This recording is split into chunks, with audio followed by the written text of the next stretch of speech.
երեք 18-ամյա Դավիթին կալանավորեց ձեզ դատապարտած դատավոր մնացական Մարտիրոսյանը եւ դուք այն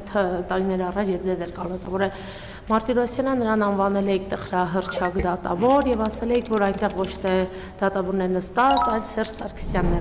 Շարունակում է դատավորը ձեզ համար նման տխրահռչակի համբավ ունենալ թե ոչ եւ երեք դուք եք այնտեղ նստած, թե մնացական Մարտիրոսյանն էր ուղակի նստած,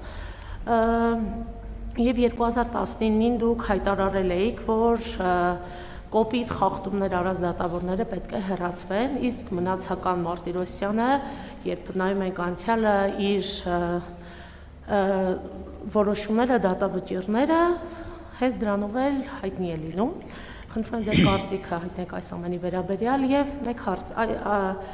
Զատիկի տոնին որ եկեղեցի եք գնալու եւ ինչու այլևս նախապես չեք հայտարարում, որ եկեղեցի եք գնալու, որպեսզի ձեզ չընդունող մարդիկ չգան, հետո չկալանավորվեն, ձեր թիկնապահների կողմից չքաշքշվեն։ Ես երեք նստած եմ եղել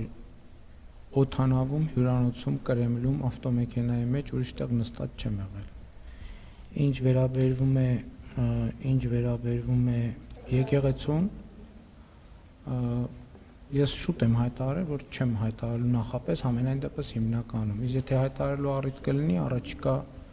ճրագալույցի եւ Զատիկի, Սուրբ Զատիկի հետ կապված, եթե առիթ կլինի, նպատակահարմար կգտնեմ, կհայտարարեմ։ Այլ մեկնաբանություն չունեմ, դատական համակարգով զբաղվող ինստիտուտներ կան, թող զբաղվեն։ Այլ մեկնաբանություն չունեմ։